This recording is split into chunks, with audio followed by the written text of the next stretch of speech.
ladies and gentlemen, excellencies. Thank you very much, Ms. Konya, for, first of all, the inspiring keynote address early this morning. I think that you've touched on themes that are not only directly relevant, as you started, with individuals, various stakeholders, but you also touched upon issues of, I would classify them as meta-politics that we deal with as well every day in this building. So I think that you've properly set the stage for the session that we are getting into. I'm particularly privileged to be here. I was not meant to be. The nameplate in front of me doubts that it's myself speaking. We have a common name with Ambassador Idris, and that's Mohamed. So that part of the plate is fine. Ambassador Idris really regrets his not being able to be here. He's in the meeting of the African Union. As you know, this year, Egypt chairs the African Union. So he, however, sends all his greetings. I've got a prepared statement I will be more than happy to deliver on his behalf.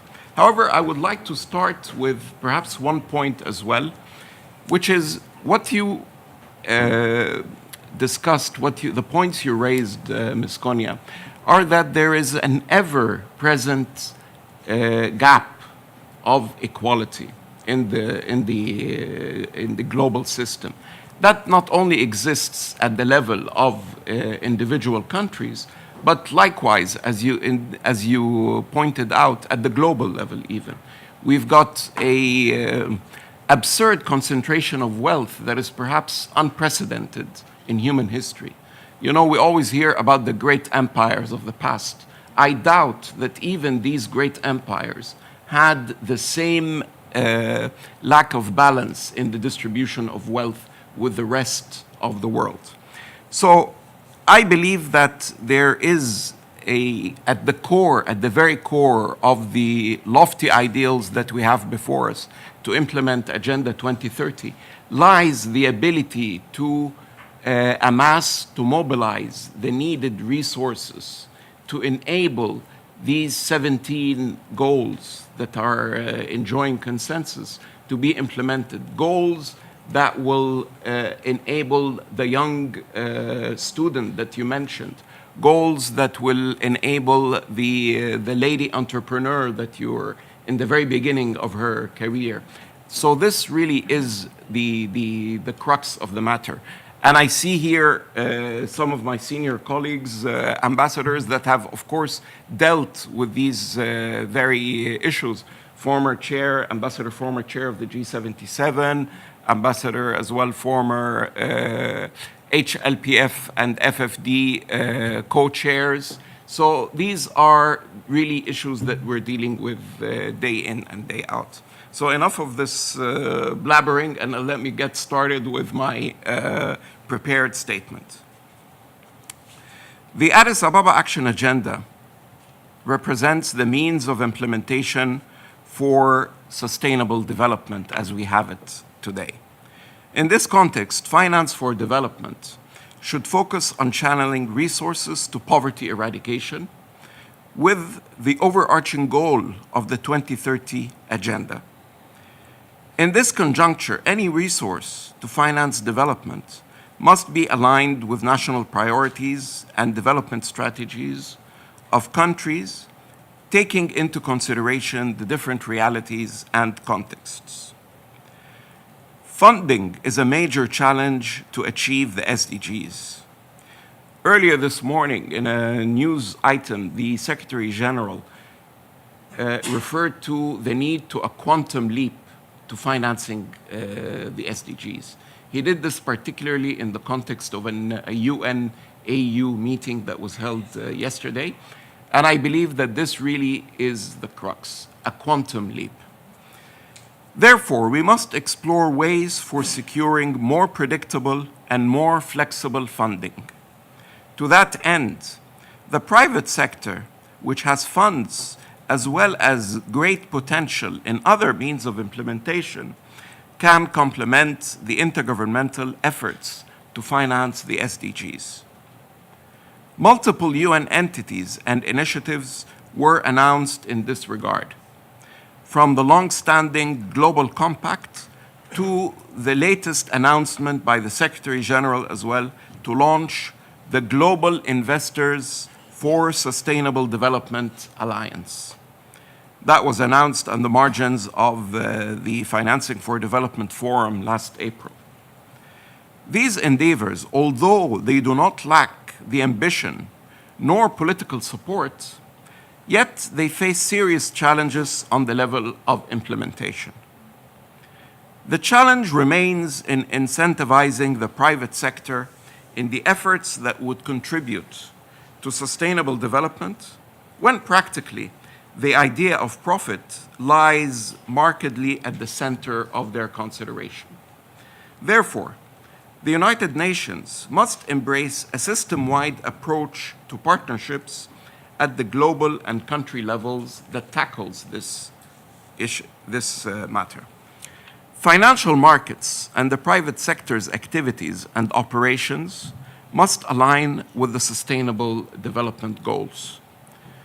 The international community should seek to create necessary conditions and the enabling international environment for private resources to be adequately channeled towards achieving long-term sustainable development goals. Foreign direct investment must be increased and become more long-term oriented and aligned with national development priorities to support developing countries in implementing the goals. Furthermore, private financial flows should be directed towards to address the climate challenges as well as the other development challenges wherever possible, but must always complement and reinforce government priorities as set out in national sustainable development plans.